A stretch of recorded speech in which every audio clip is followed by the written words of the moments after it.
এই দেখো দুর্গাপুর ব্যারেজের সন্ধ্যাবেলায় গঙ্গা আরতি। আর এই সেই দুর্গাপুর ব্যারেজের আরতি ঘাট, যেখানে সন্ধ্যাবেলায় এত সুন্দর আরতি হয়। হ্যালো বন্ধুরা, and welcome back to Sonali's lifestyle channel. এই দেখো শিব মন্দিরে আবার আমরা ভোলে বাবাকে প্রণাম করতে চলে এসেছি, কারণ আজকে আমরা চলে যাচ্ছি শ্বশুরবাড়ি থেকে দুর্গাপুর। আমাদের ছুটি শেষ, এরপরে স্কুল খুলে যাচ্ছে, তাই আর থাকতে পারলাম না। মেয়ের একটু মন খারাপ করছে, ভাইদের সঙ্গে বেশ মজা করে খেলছিল, সবসময় আনন্দ ফুর্তি করছিল, কিন্তু কিছু করার নেই, স্কুল তো খুলে যাবে, তাই আর থাকতে পারলাম না। অনেকক্ষণ বেরিয়েছি আর দেখতে দেখতে পৌঁছে গেলাম বড়জোড়া।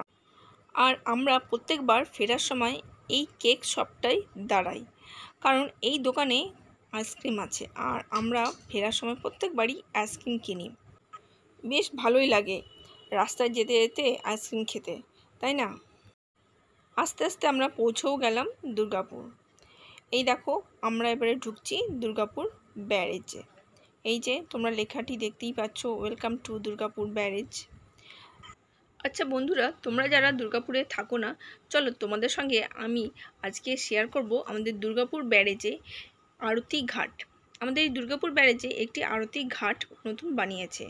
আমরা যখন ছোটো ছিলাম তখন ছিল না, এখন ইদানিং এই ঘাটটি কিন্তু খুব জমজমাট হয় সন্ধ্যেবেলায়।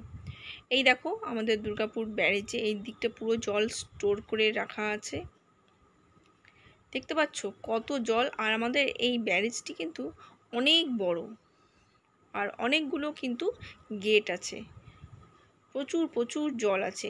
এইদিকে পুরো জলটা স্টক করে রাখা থাকে।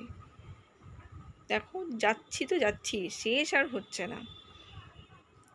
তোমরা যারা থাকো না দুর্গাপুরে, এই দেখো আমার ভিডিওর মাধ্যমে দেখে নাও আমাদের দুর্গাপুর ব্যারেজ। দেখতে পাচ্ছ কতটা বড়। এবারে শেষ হয়েছে, এবার আমরা যাচ্ছি সাইডের রাস্তা দিয়ে। দেখো পুরো পাশ দিয়ে আমরা যাচ্ছি, অনেকটা কিন্তু গভীর জল আছে।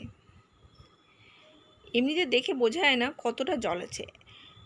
কয়েক বছর আগে যখন এই ব্যারেজের লক গেট ভেঙে গিয়েছিল, সব জল যখন বেরিয়ে গিয়েছিল, তখন আমরা সবাই দেখে বুঝতে পেরেছিলাম যে কতটা জল এখানে থাকে। এটা কিন্তু প্রচুর প্রচুর গভীর, উপর থেকে দেখে বোঝা যায় না। আর দেখো মেঘ করে এসছে, কিছুক্ষণ পরেই মনে হচ্ছে বৃষ্টি নামবে। চলো তার আগে আমরা আরতি ঘাটটা ঘুরে দেখে নিই। এখানে পরিবেশটা কিন্তু অতি মনোরম, কি সুন্দর, কোনো শব্দ নেই, কোনো কিছু আওয়াজ নেই, একদম নিস্তব্ধ জায়গা। এই দেখো এই ঘাটে একটি নৌকাও বাঁধা আছে। আর এই ঘাটটা দেখেছো কতটা চওড়া। চলো নিচে যাওয়া যাক। আমাদের এই ঘাটটিকে বিসর্জন ঘাটও বলা হয়, কারণ এখানে পুজোর সময় ঠাকুর বিসর্জনও দেওয়া হয়। সেরকম এখানে জল সব সময় পরিষ্কার রাখা হয়, কোনো এখানে নোংরা বা অন্য কিছু জিনিস পাবে না। এখানে এত সুন্দর হাওয়া বইছিল, খুব ভালো লাগছিল। এখানে সন্ধ্যের সময় এত অপূর্ব আরতি হয় যে দেখে মন একদম ভরে যায়। মনে হয় যে প্রত্যেক দিনই আসি এখানে আরতি দেখতে। আর এখানে আরতি দেখার জন্য এত মানুষজন আসে যে এখানে দাঁড়াবার জায়গাই হয় না। দেখতে পাচ্ছ আমি কত হাসছিলাম, কারণ আমার এখানে খুব ভালো লেগেছিল। দুর্গাপুরে যে এত সুন্দর একটি জায়গা আছে, না এলে কেউ জানতেই পারবে না।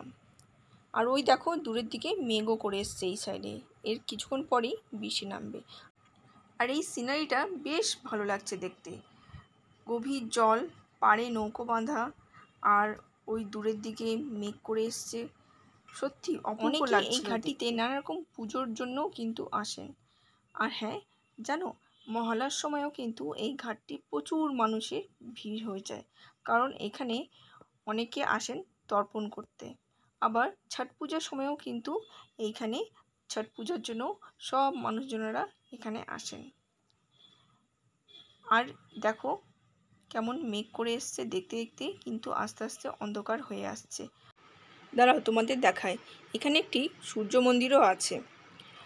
ওই দেখো দূরে একটি ছোট্ট করে সূর্য মন্দিরও আছে। এখন মন্দিরটি বন্ধ আছে, সন্ধ্যের সময় খোলা হয়। সন্ধ্যের সময় যদি তোমরা আসো তাহলে এখানে মন্দির আর এখানের আরতি সব কিছুই দেখতে পাবে। গঙ্গা মাকে স্মরণ করে এই ব্যারেজেই খুব সুন্দর করে আরতি করা হয়। না, পরে একদিন আসবো, এবার যাই, কারণ মেয়ে গাড়িতে একা বসে আছে, ও আর নিচে এলো না। দেখতে পাচ্ছ কতটা চওড়া এই ঘাটটি। তো বন্ধুরা, আজকে তো তোমাদেরকে আমি আরতি দেখাতে পারলাম না, যেহেতু আমি 4টের সময় এসেছিলাম। তো নেক্সট টাইম যখন আমি সন্ধ্যের সময় আসব, তখন নিশ্চয়ই তোমাদের সঙ্গে আরতি শেয়ার করব। তোমরাও দেখে বলবে আমাকে যে এখানে আরতি সত্যি সুন্দর হয়। এখন একদমই লোক নেই বলা চলবে না, দেখছি 2-3 জোড়া করে কাপল এসে এখানে বসে গল্প করছে। আর এদিকটা দেখছো পুরোটাই বাঁধানো, আর এদিকে কয়েকটা দোকানও আছে। তো বন্ধুরা, তোমাদের যদি আমার এই ভিডিওটি ভালো লেগে থাকে, যারা চ্যানেলটি প্রথমবার দেখছো অবশ্যই করে সাবস্ক্রাইব করে দিও, আর হ্যাঁ, লাইক শেয়ার করতে ভুলো না। এবার আমরা বাড়ি ফিরে যাচ্ছি, কারণ প্রচুর মেঘ করে আসছে দেখছি। তো তোমাদের সঙ্গে দেখা হবে পরবর্তী একটি ভিডিওতে। ততক্ষণের জন্য টাটা, বাই বাই।